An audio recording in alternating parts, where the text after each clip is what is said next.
Bonjour tout le monde, cette capsule vidéo est consacrée à la gestion de vos rapports qui peuvent être générés via la plateforme Data2Care Web.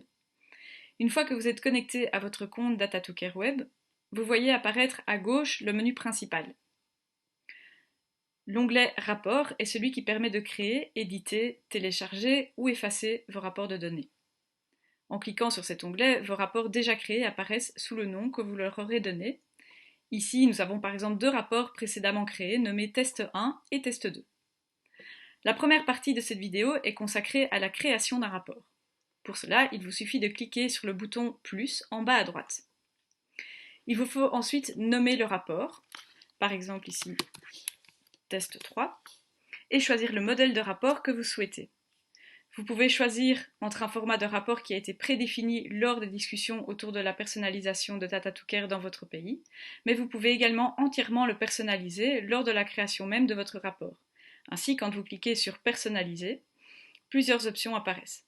Premièrement, vous devez d'abord choisir en cliquant sur Liste les données que vous voulez voir apparaître dans votre rapport. Deuxièmement, choisissez la granularité de vos données. Voulez-vous les données globales de tout votre pays, ou plutôt d'une région ou d'un laboratoire plus spécifiquement? Attention, si vous choisissez l'option région ou laboratoire, il vous faut obligatoirement choisir par après une ou des régions ou laboratoires pour lesquels vous souhaitez extraire les données. Dans le cas inverse, votre rapport téléchargé sera vide de données. Notez aussi que si vous voulez obtenir les données de toutes les régions ou de tous les laboratoires, il vous suffit de cliquer sur Global. Dans mon exemple de rapport, je voudrais obtenir les données des 3 premières régions de ma liste. Dans mon rapport Excel, une fois téléchargé, j'aurai donc les données pour ces 3 régions uniquement. Troisièmement, vous pouvez rajouter si nécessaire l'adresse mail de collègues dont vous souhaiteriez faire part de l'envoi automatique de ce rapport.